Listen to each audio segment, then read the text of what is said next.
We've got a RZR 570. We're going to be doing a U-joint replacement on it and going to pull that prop shaft off of there. Also going to replace one of the yokes. So I'm going to show you how to do that. I'm going to show you the process. But what we're going to do now, my lift's being used to service this Honda here. We're waiting on parts for this RZR, so it's going to be a couple days before we get everything in, but I'm going to start dismantling it before all the parts get here. So I'm going to set it up on these steel sawhorses here. You want to make sure you've got somebody here to help you and line everything up. Try to keep it straight. Try to keep the sawhorses out of the way.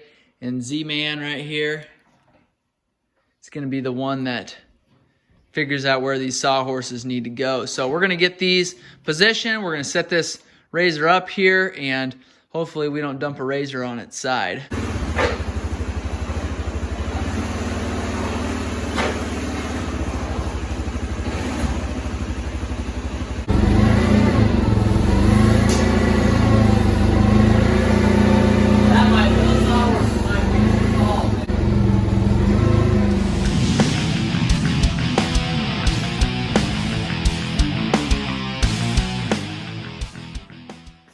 Okay, now let's slide it in.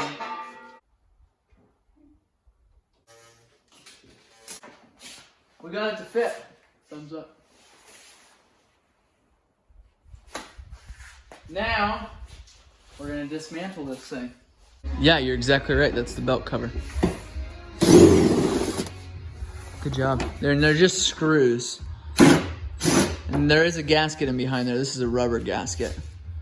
This covers up the clutches and the belt.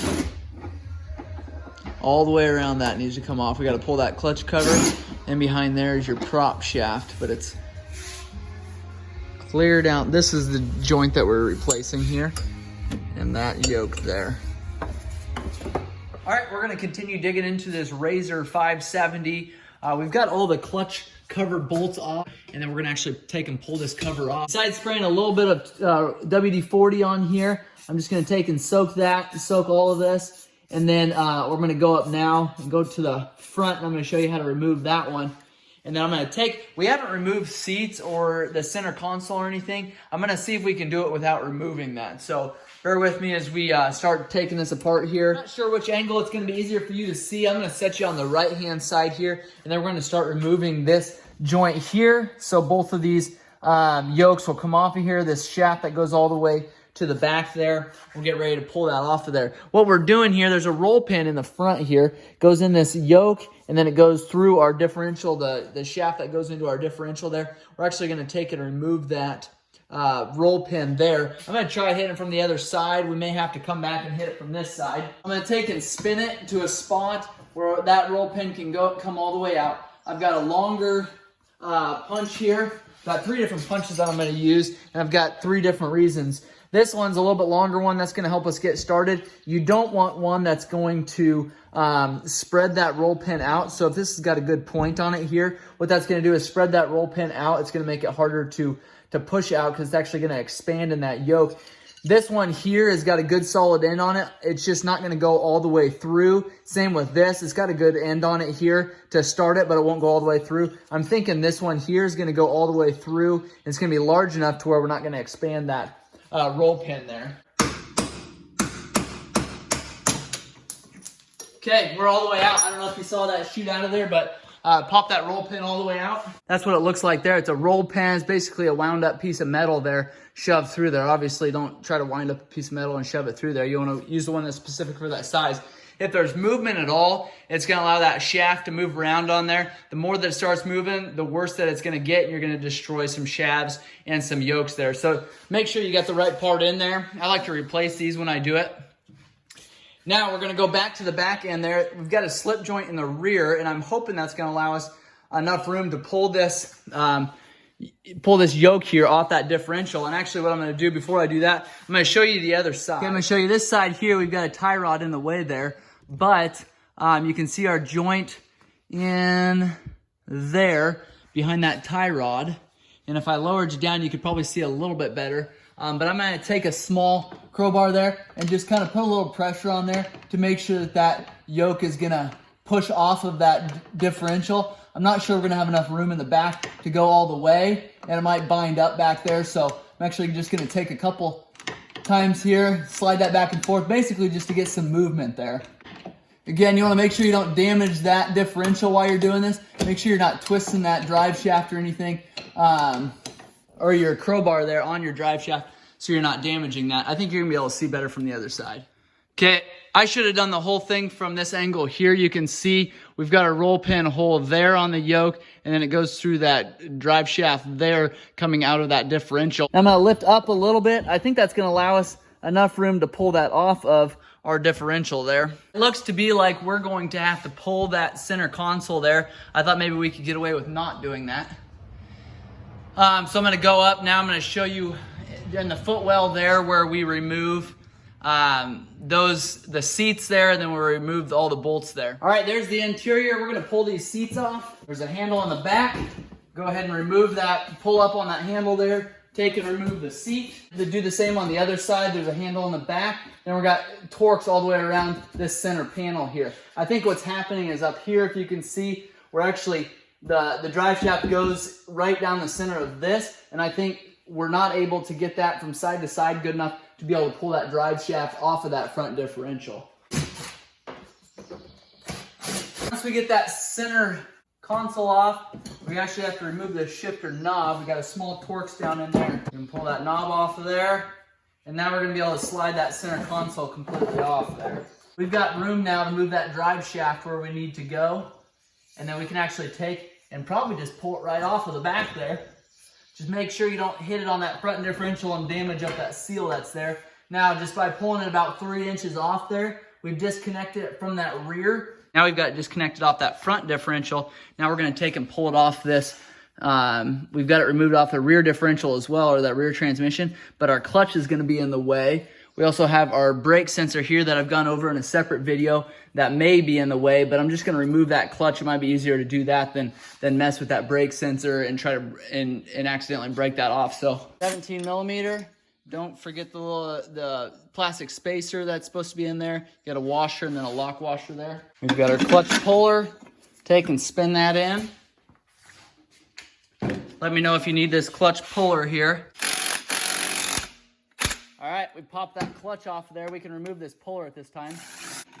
Puller's off. You can inspect that clutch at this point. Make sure there's no major grooving. Make sure that's in good condition. That prop shaft hitting up here, it's going to hit that footwell panel there. I think it's going to be easier to remove the rear driven clutch and this clutch inner panel here. And that's going to allow us to slip it up far enough to get it up here.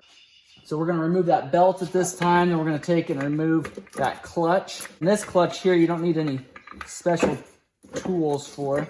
Got a 15 millimeter bolt there holding that on. Slide that clutch off. Carefully don't hit that grease right there. Let's see, 3 back here, 1 down here, and then 4 up front here. Should remove that panel there. These are thread locked on there.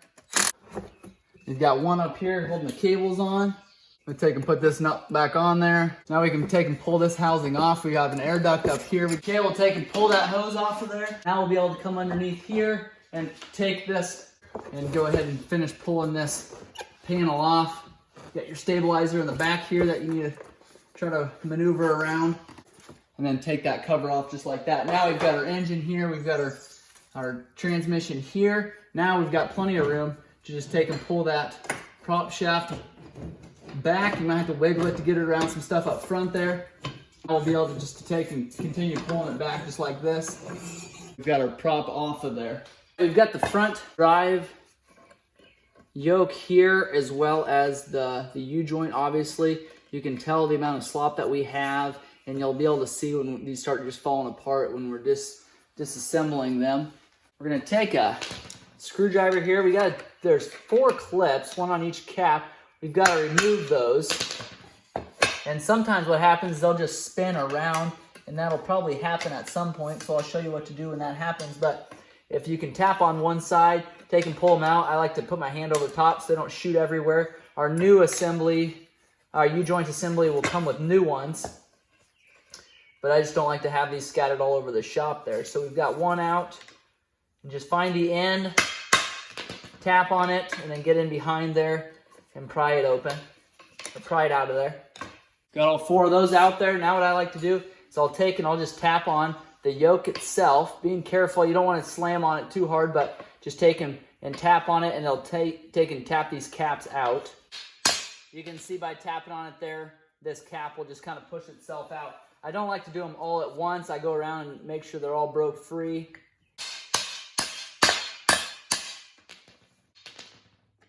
All right, once they get far enough up, you can just take and pull them out just like that. You can see that one just fell apart there. That's when you know they are shot. Fell apart there. Now we've got both sides out. At this point, I take and remove this. And now you've just got the joint in the middle here. You can tell it's really loose too. Now you can do a couple different things. What I like to do is take it and set it in a vise. Set it right there. Then you just have to tap right on the yoke there gently. That'll take and push that cap out. And then flip it over, do the same thing on the other side. Okay, now we're able to get that one out as well. That just popped right out of there. I'm gonna wipe this down, take an emery cloth, clean up any rust that's in there, any dinged up areas. But you can tell there we didn't damage either of these yokes by tapping on it. So those are in good condition. I'm gonna flip it over and do the other side here. All right, same thing here as the front. Just take and pull all 4 of these clips out.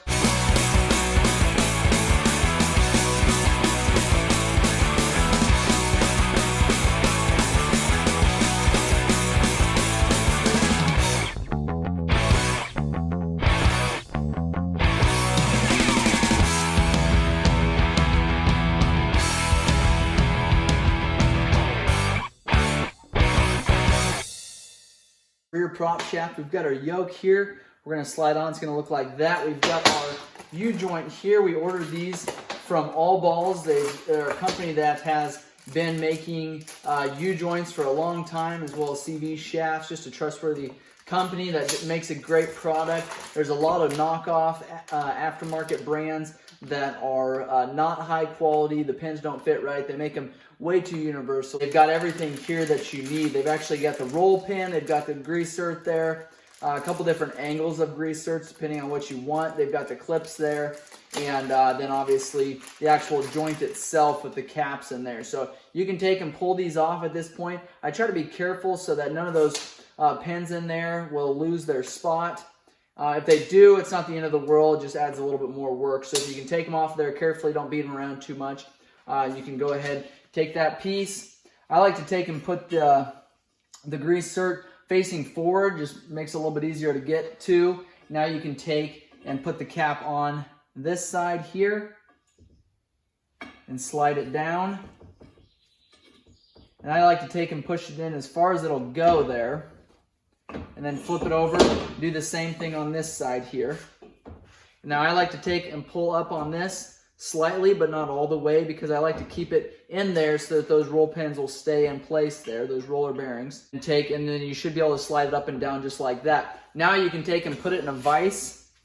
If you've got one, again, kind of keep it in the center there. Now you can take and start clamping this down. Now they should be both sliding in, and the entire way you should be able to move this freely. And I like to just do that just to make sure that they're going into place correctly, and they should just still be sliding in.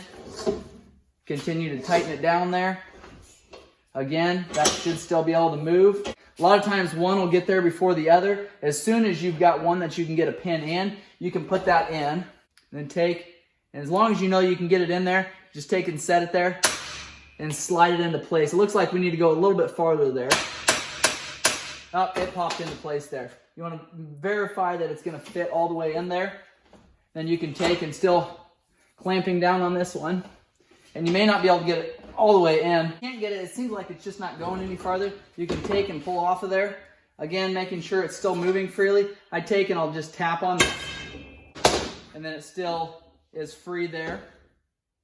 And now we can get our clip in there. All right, then when you're ready for the other side, you do kind of the same thing, slip this yoke on there. Before we do that though, I'm gonna put our grease cert on there. And they should kind of be at the corner there so you can get into it when you've got this joint. You just don't want it too far, so far that you can't get into that, that grease cert there. Now take the other side there, slide it on just like we did the first side, center that U-joint there and slide that cap on. Now I like to take and slide that over, get it kind of in the center again, making sure that our rollers are in place there. I take and put that back in the vise. I can just slowly again, and you can take and lift up on the prop shaft, make sure everything is going in there smoothly. A lot of times if those rollers are not going in like they're supposed to, a lot of times you won't be able to go any farther. Take and you can feel it, feels great, doesn't catch, it's not too tight. Now we'll set it in a spot where we can get those clips in there if you can. If not, you might have to take a hammer there, just tap on the ends of those caps to get them in a little bit farther. Make sure that moves freely. Now I'm going to take, before I even put it on the machine, I'm going to grease this here. That way, it's just a little bit easier to do that now as opposed to waiting for later. We're going to do the front. Okay, we've got the exact same U-joint on this Ranger, the front and the back. The same ones here. We've got the same options: clip, roll pin, grease cert there, caps, and the cross joint there, the cross fitting. Do the exact same process here.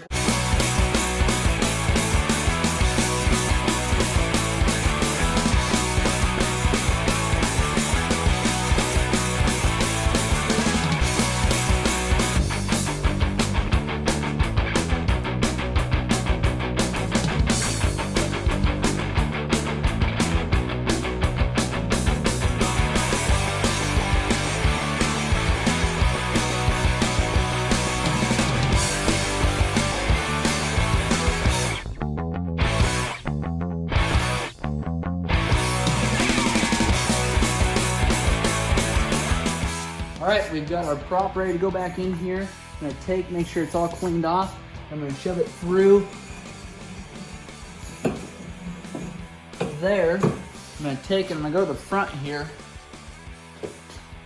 And just to make sure it's going to the right spot, I don't really want to fill this new joint full of dirt. Okay, we've got it set down in there. Now the main thing would be getting to the front there to position that where we need to be. We're gonna go forward with this because what we need to do is hook that back shaft on there first. That's our slip yoke there. So go past that front differential and take and put this joint on, slide it all the way into place there. And then slide it all the way back to your transmission as far as you can. That way we can for sure have enough room in the front. Spin your differential shaft. But you want to make sure you got this prop shaft in a place where you can see all the way through, because you want to make for certain that that's in the right spot before you start going together. Okay, we've got that in the right spot there. That's ready for a roll pin. I like to get that completely ready. Then we can actually take our punch and slide that through. All Balls sent us a new roll pin to go through there. All right, we've got the roll pin in there. Now we're gonna go back to the back side there. And now we just need to start putting everything back together. We're gonna start with the inner clutch housing there. And then we're gonna put the secondary clutch on and the primary clutch on. Make sure those slide into place there. There's kind of a groove that all that will sit in. And then you do wanna make sure these are Loctite, because once you get those clutches on there, there's obviously some substantial movement in there at high RPMs. And those bolts come out, they can do some serious damage to your clutches there. They should all have a washer on them as well. So sometimes those washers will stay on here. Make sure that they all have, they're kind of a rubber washer that's on there. It looks like that there. All right, we'll snug those up. Okay, those are all snugged up. We've got a bolt here for these wires that's got a nut on the end of it. So I'm gonna put that on at this time. Just gives us a little more room here with that clutch cover off. We've got to get a wrench on there. Then we're going to go up, and don't forget to put that duct on that. It'd be this tube here for that clutch. All right, now we'll get the clutches on. Put our secondary clutch on next. That is the back clutch there, and it just slides on there. And then you've got to, sometimes it'll take a little bit of time to get lined up. So I just take and I'll pull it on, and then try to find the spot where it lines up. There you go, slides right on there. And then that bolt also will have some thread lock on there. That's the shorter of the two clutch bolts there, 15 millimeter. Throw our belts on there and our primary clutch. And how I get that on is I just push it in as far as I can into that secondary, that back clutch there. And I'll just take and I'll put it at a bit of an angle there and try to stretch that that belt down into the secondary clutch a little bit more, just to get us enough to get on that shaft there and slide it on. Tread lock this, slip that on there. Snug that up, and then we'll go put our cover on the clutch here, and then we'll go put our footwells, our center console cover there, and then that back panel there, put our seats on, and then put the tires on the front end. So that is changing the prop shaft and the U-joints on a Polaris Razor 570. If you got questions or comments, make sure and leave those below. If the video's been helpful, make sure you give us a thumbs up. Please subscribe to the channel. Check out hundreds of our other videos on the Polaris Razor, and I appreciate you guys watching.